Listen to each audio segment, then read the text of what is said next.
am David with EV World News. We're talking about electric vehicles, green energy, and the stock markets. And I'm here today with our founder, Bill Moore. How's it going today, Bill? Hey, I'm here. I'm doing well. I got up in the morning and the grass is green still. Nice, nice.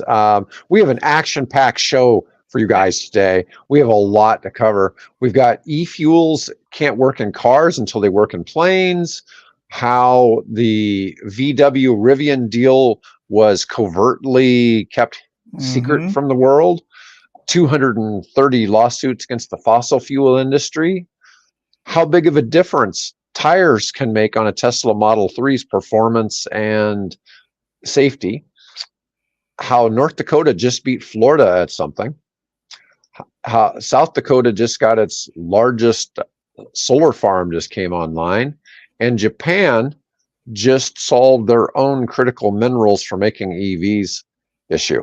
Ooh, now So that one, that's a new one for me. So yeah, you'll have to run and that one by and me. we're also going to talk about bicycles in Papillion, Nebraska. Yeah. Yes. All right. So we got quite a few things to cover today. Let's go ahead and start talking about the e-fuels can't work in cars until they work in planes. Now, this is quite an interesting claim.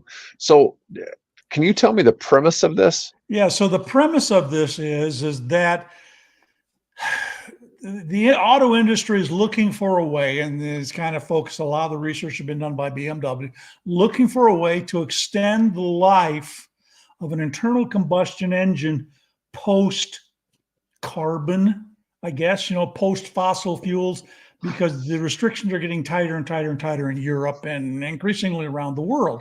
So they're looking for some way to create a green liquid fuel that can still be burned efficiently in an internal combustion engine. Hence, everybody that's got their V8s and their, V6s and whatever their classic car is that's, running off of gasoline, they can keep running it, not using gasoline necessarily, but using this e-fuel. Now, the definition of e-fuel is a little hazy in my mind because it's a complicated, apparently, chemical process that takes hydrogen and whatever else it does. I'm going to be honest, I'm not that clear on it.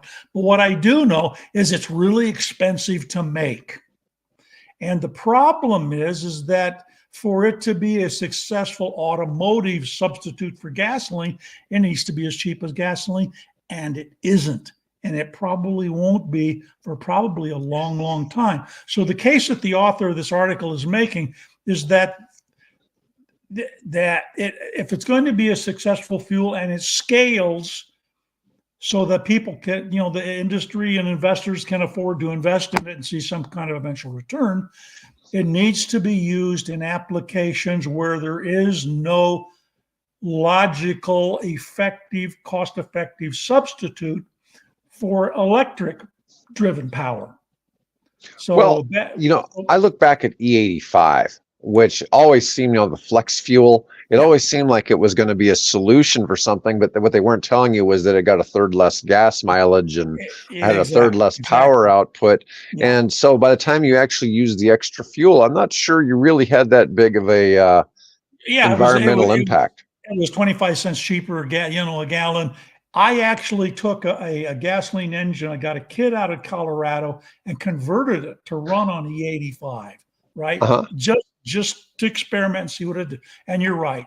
Yeah, it cost me, I think it was 25, 50 cents, whatever it was, a gallon cheaper, but it took more of it to go the same distance. So Yeah. yeah, it was a wash, actually. I was helping subsidize the corn industry, the ethanol industry. Yeah, It that's was about all it amounted to. It was decent. It was good for the farmers, and that was about it. I think most of the corn we actually grow around Omaha is really for fuel Yeah, too. it I ends don't. up for fuel or cattle It's feed or not. It's not something really like for that. eating. It's grown. Coming back to the e-fuel thing, Yeah. his point is that it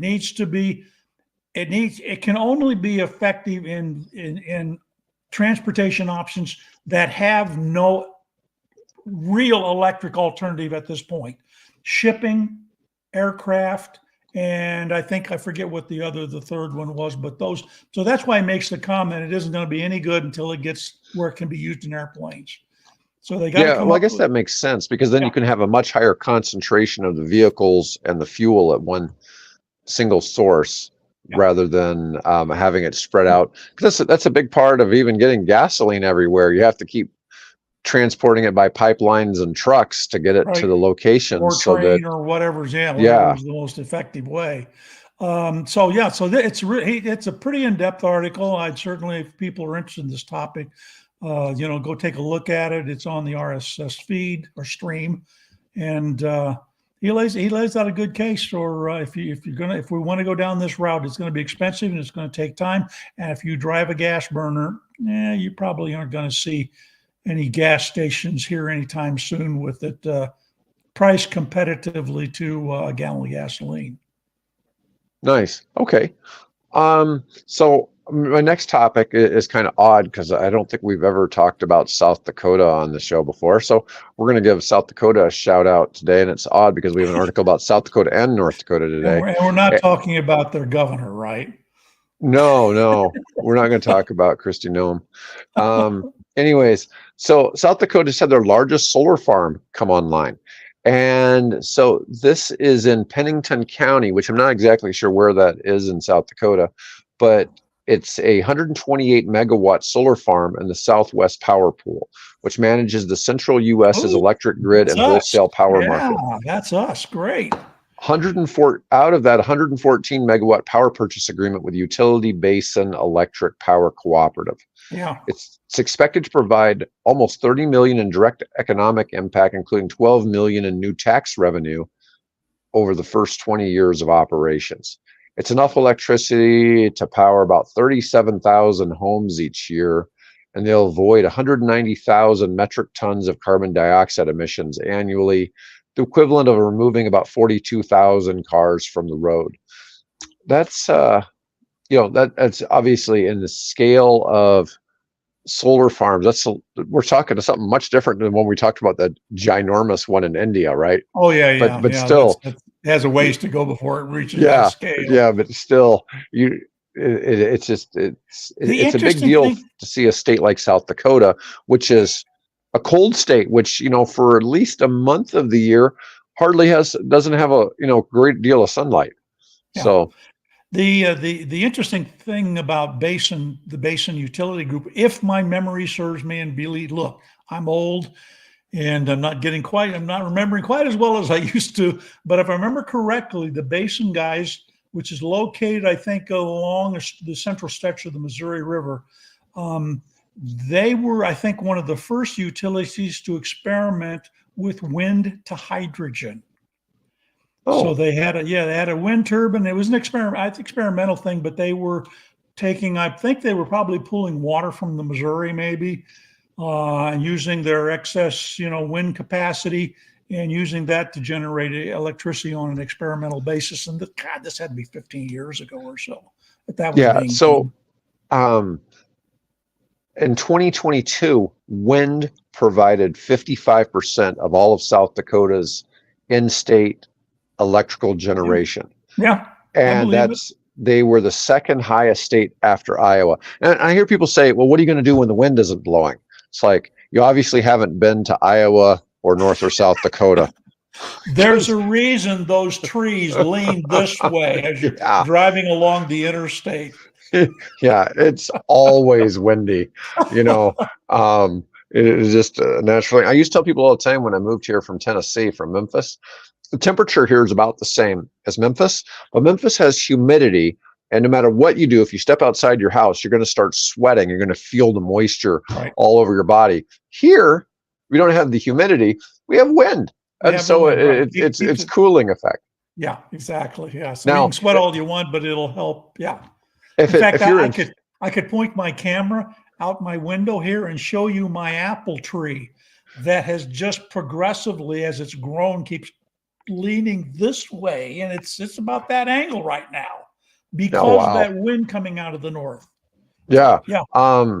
Now, if you're in like someplace like Phoenix, Arizona, where it's 120 in the middle of July and the wind's blowing, it just feels like you're standing on the flight line behind a jet engine, right? Yeah, But exactly. but up here, if it gets to 90 which is and we've had some warmer days. It got to 100 You got to on 100. Monday. Yeah, yeah, Yeah, and exactly. Yeah. a breeze feels pretty good even at 100 here. So, but I just thought this was Well, good. interesting that there was an article out there about South Dakota doing that. And let's see, and then North Dakota, where I went to college and high school, Just further just got north. its first Electrify America charging station. They got to actually put into place some of the NEVI funds, and they Okay. beat Florida to it. They beat the state of Florida to getting, Well, NEVI let's see. chargers. Yeah, what do you think? Their governor's going to end up being the VP pick? Anyway, I don't know. I've heard some people really say that this Kevin O'Leary was saying that was who he would pick if he was doing it. yeah. My problem with that is if we're talking actual, about winning the election, you have to have a vice president that's from a swing state that's going to basically help you carry a swing state. North Dakota is not a swing North Dakota is not a swing state. No, not at all. Yeah. And so I just don't see that happening. I honestly think that even though he's not going to carry a state for him, I think Vivek Ramaswamy is one of the most interesting personalities I've seen in politics in a long time. And the only thing about him is he is not pro anything you and I talk about. Yeah, exactly. And that's the only thing I really don't like about Ramaswamy. But, I've taken some politicians to some, green energy events and educated them. So I think that a lot of it, like Bill, you and I, we provide education doing this. Okay. We're doing a service. So we get people come on and say, we don't know what we're talking about. It's like, well, I think we do. And we spend a lot of time researching these topics, and most of these articles are simply stating what's going on. Most of them, like the thing about Electrify America opening up in North Dakota, that's not an opinion. It's just, by the way, this is what happened. Where is it? Let's see Minot or somewhere. Oh yeah, that the Williston. No, Williston, okay. No, it's not. It's not in Williston. I was okay. I was kidding, because but that's where they have the Bakken oil and all that. Right. Let's see, that would be the one thing the article would leave out. Oh, it's in Jamestown, which is west of Fargo. It's on I-94. Oh yeah. Well, that would make sense. Yeah. But they're going to put a level 3 DC charger at every 50 miles along I-94 and I-29. That's fabulous. Yeah. I mean, that's incredible. Even my friend's I-3 would be able to get across North Dakota with no problem. Yeah, I've driven that route once. I've been across that particular stretch of highway. I have spent way too much of my life going up and down I-29. Yeah. I've not spent much on I-94. Yeah. Okay. But, oh God, from Grand Forks to Fargo and Sioux Falls, I have spent so much of my life driving back and forth when I was young, playing tennis tournaments, right, to go around the Midwest. And that was the way you got everywhere. And the speed limit back then was 55. You weren't getting anywhere in a hurry. Yeah. But anyways, I just thought that was kind of interesting. I'm going to go ahead and cover this topic about Japan. So the Japan one, I think, is actually rather startling news, even though I found this and didn't get it in the title of the episode today. So Japan found 230 million tons of EV battery metal deposits on one of their islands. Okay. And they found that essentially there is enough to supply all of their cobalt needs for 75 years and at least a decade's supply of nickel and all the lithium they could ever want. And pretty much all the manganese they could need. So their whole EV industry could be just driven from this one island there. And so that could one of the smaller offshore islands, or one of the main let's see, it's it says it's this is funny, it's Minami or Minimi, Torishima Island in Japan. The mineral discovery has been under observation since 2016, but detailed survey started last year and continued until early June of this year. And and it's showing some of this is on the seabed, which is Oh interesting. yeah, nickel nodes, Yeah. maybe. Let's see. The deposits also contain copper. Big Yeah, boost to Japan's EV industry by decreasing its dependence on other countries. I mean, this is interesting because I'm pretty sure Japan's probably one of the, well, I don't know if Japan's one of the countries that would be covered for battery metals or not for the United States, but still, it's one less dependency on China and certainly no dependency on the Congo for cobalt. yeah, yeah. So I just thought that that was a pretty big deal and it'll have a big effect long term on the Japanese EV Yeah, industry. there was an episode of oh come on now, the guy that goes around, the young guy that goes around and hunts for these exotic crypto creatures and things like that. And he did this one. It was a newer series, so he got away from the crypto things and he goes to strange and unusual places. And one of them was an island off of Japan where and it's a little tiny thing. I mean, it isn't even the size of Manhattan. It's a little tiny island, a rock, offshore of Japan, that was the center of Japanese coal production, because apparently below that island was this gigantic seam of coal. And so you go there and this whole city, it's slowly, the coal got mined out in, I guess, the 50s, early 60s. And so the place just gradually began to die. Now it's nothing but basically a ghost town now. But apparently Japan kind of has these sort of quirky geological features where kind of these important minerals now kind of squirt up and come out of the seabed. That's interesting. Now, yeah, hopefully that wasn't a Tim Kennedy run show, kind of like, I mean, he's done a bunch of those and he's always acts like Josh Gates. Okay. Gates. Yeah. Okay. Destination Unknown or something like that. Yeah. No. All right. So let's talk about our main story for today. So, and to be fair, Mike and I covered the Audi or the VW and Rivian thing quite a bit yesterday because it's a big deal. It is a big deal. Yeah. And so somehow, the whole time, you and I have been talking about this all the time. How it's like Ford buy into Rivian while they're cheap, and take over that. Well, apparently the reason why that wasn't happening was because VW was secretly making something happen. And they've been working on it since August of last year. Yeah. So this is a pretty big deal.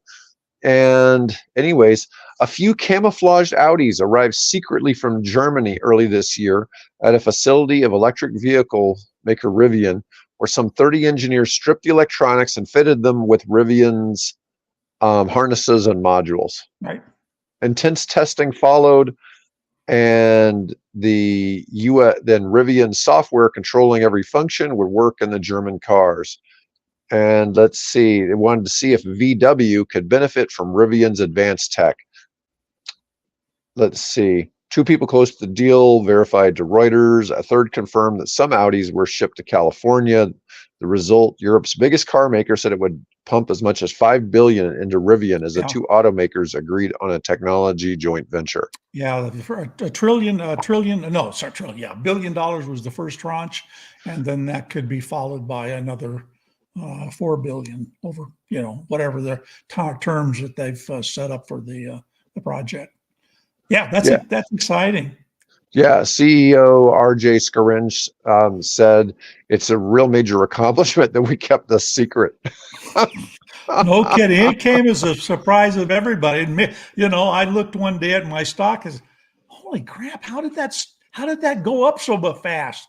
And then the next day, I looked, oh, that's how it happened. Yeah. Well, we've been saying for a while, we need consolidation in the EV industry. Yeah. We have too many we have all these companies that have been pure car makers that are struggling to make EVs because it doesn't fit with their business model and it doesn't fit with their production model. Okay. And the EV companies all kind of don't know what they're doing in the car space, but they figured out how the technology and how to make, quality EVs. And, this has been interesting. And the other thing is, we've talked about this before, when you're a pure EV maker, you don't intentionally make your cars look ugly. And so, yeah, I know you laugh at that, but I mean, that's a big thing to people. I mean, Yeah, well, people, sure. you don't want to drive a car that looks like a freak show. And a lot of the original ones Are really you look a lot. saying my Fiat looks like? Well, it looks very European. We'll Yeah, just, it looks very European. Well, yeah, where were we born, buddy? yeah, I know. Yeah. Anyways, but this is a pretty fascinating deal because the Rivian tech is, they consider it superior to what they're using in Audis and Yeah. Well, Volkswagens and and Porsches and as we talked about earlier, one of the problems that VW has had, and they've had to shut down production lines and they've had to recall vehicles, was because of the software. The cars, mechanically, they're German, they're going to be great, but it was the software side, which is, like we've said, is a new era, new playground for them. It just wasn't up to snuff. And so you could see why let's talk to Rivian and see what they can do. And apparently, whatever Volkswagen, Audi, that group saw happen to those cars, convinced them that, we ought to give these guys some money and take a piece of the action. So, yeah. yeah, I'm sure over time we'll learn more, but I was poking around at some stuff the other day, and when Tesla hit its zenith of stock price, a lot of people were commenting because early on Mercedes took a stake in Tesla, right? And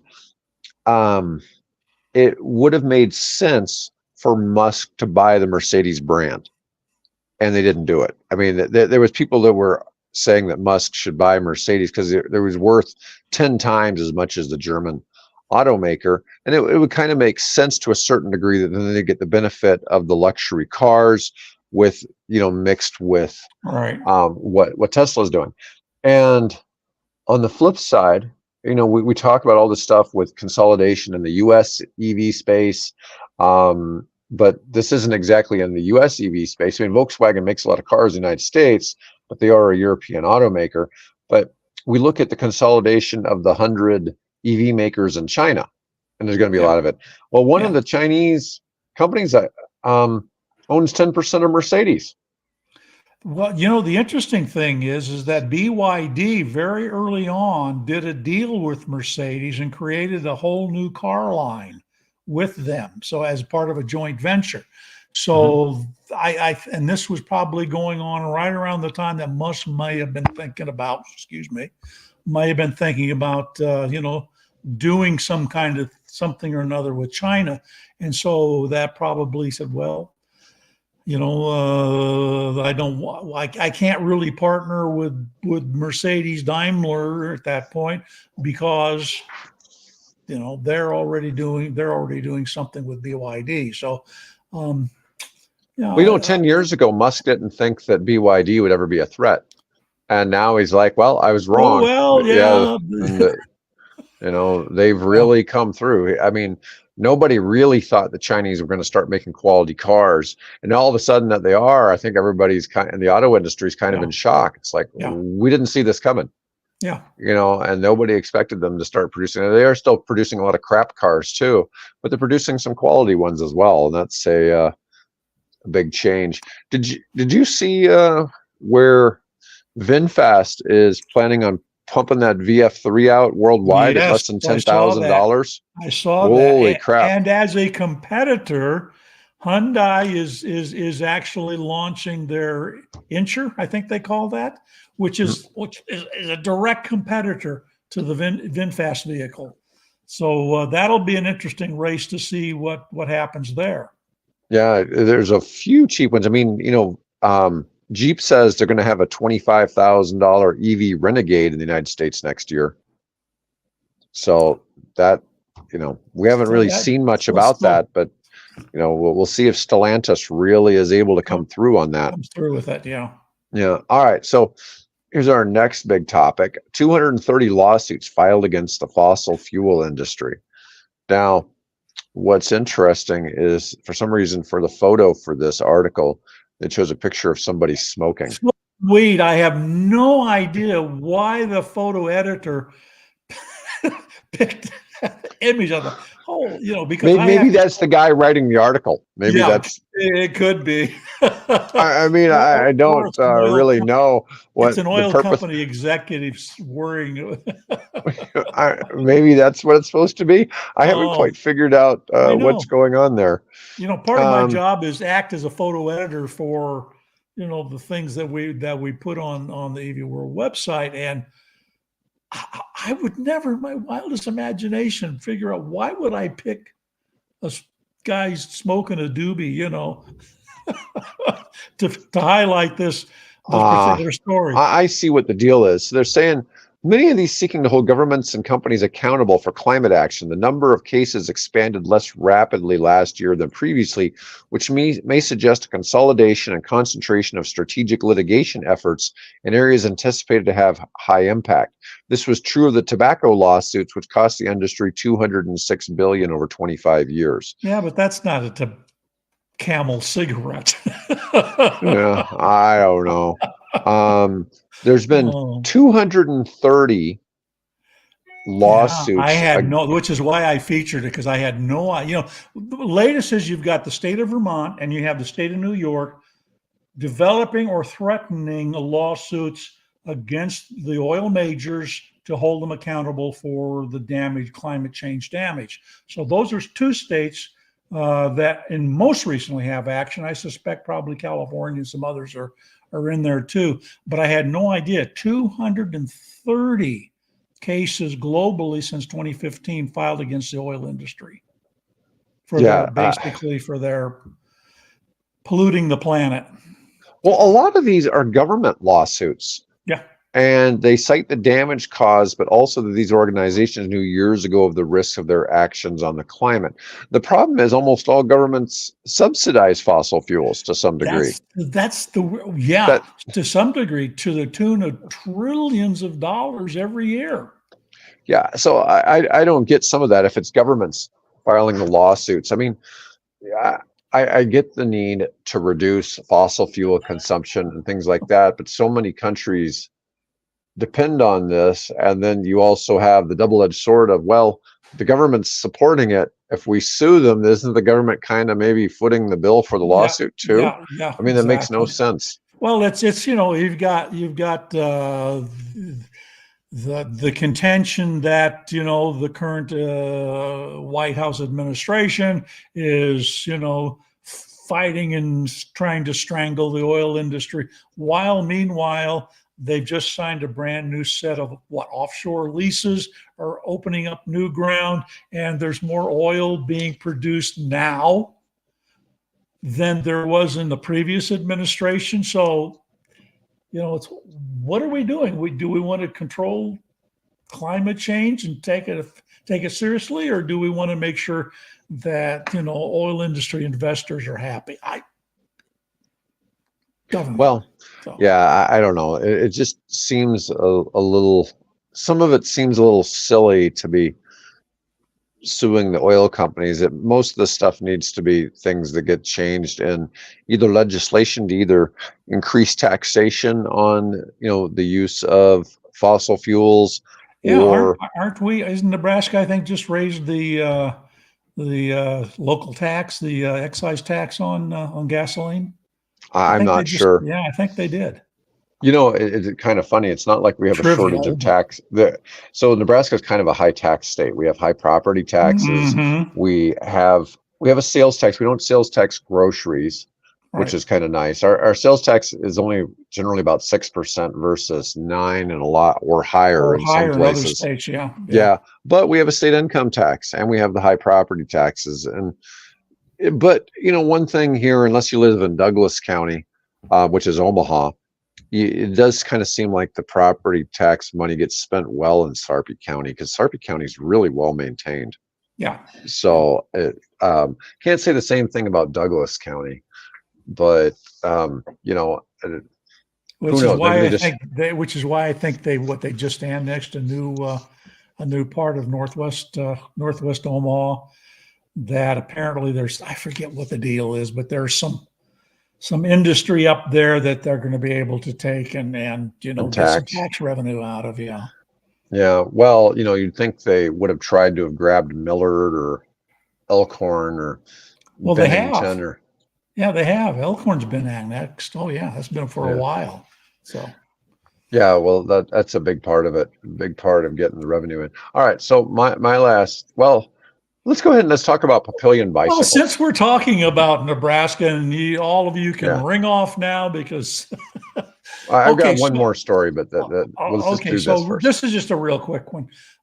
People for Bicycles, which is an advocacy group, ranks states and communities based on how bicycle friendly they are, meaning that is there infrastructure there and are there programs to encourage people to use more active forms of transportation, bicycles in particular, whether they're manual pedal bikes or whether they're electric assist.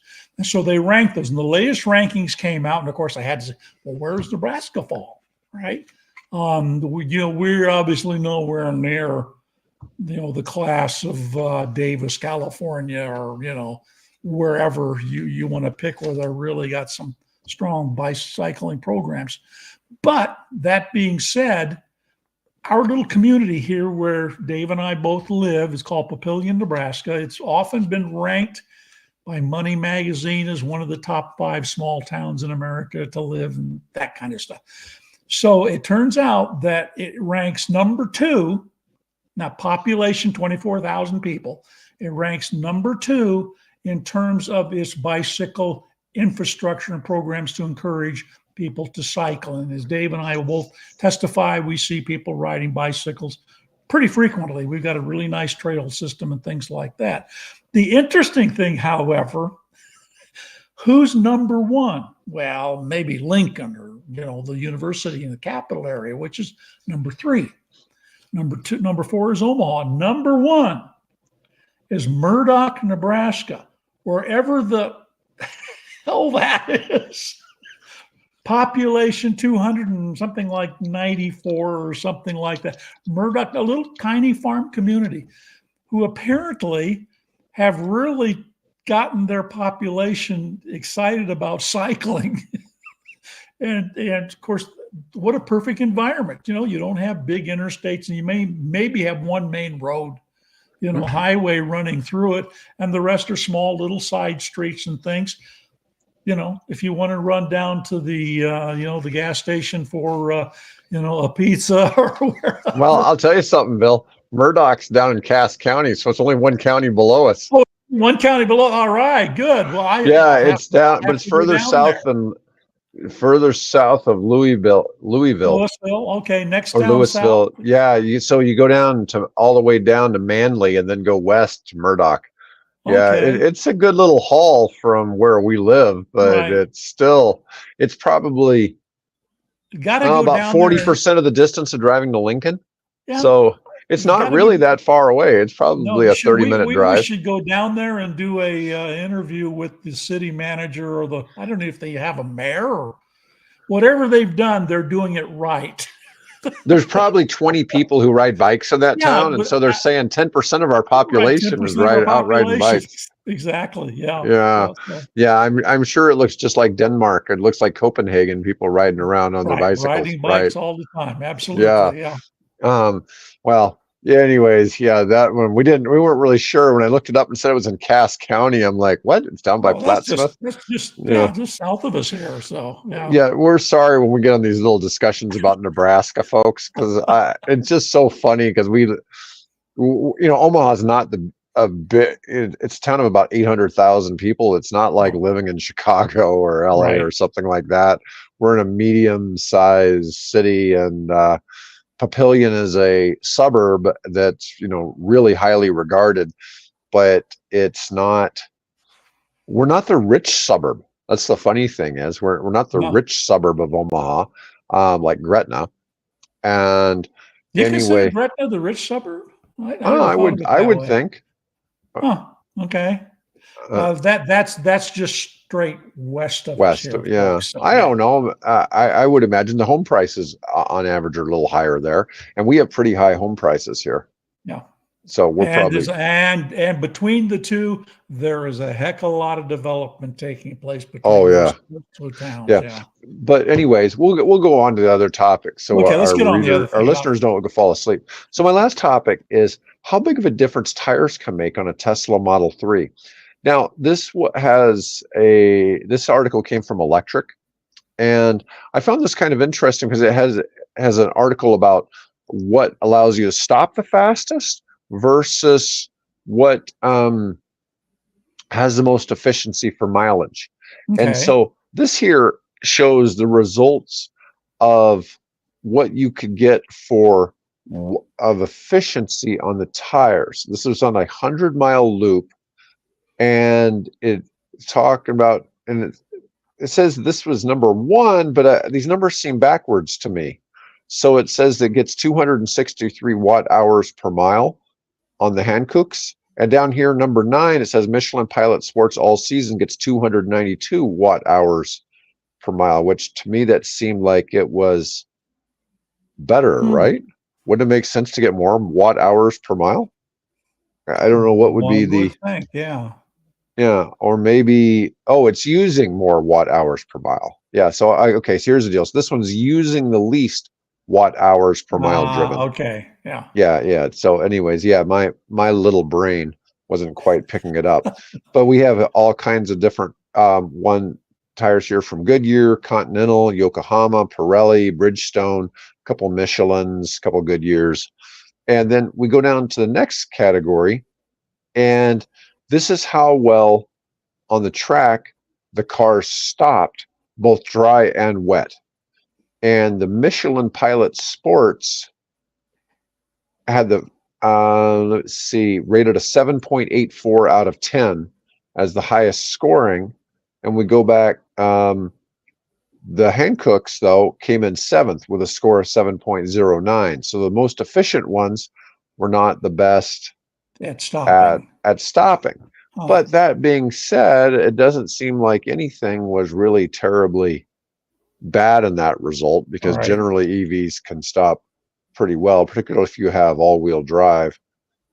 But it was, And you got that evenly distributed weight of the battery yeah, pack I more was than it. kind of hoping they were going to give us the results of which ones lasted the longest. That's what Yeah. I was really looking for with this story, but it didn't get into that because, we got all these, people still, because of that story that was that whatever analytics over in the UK.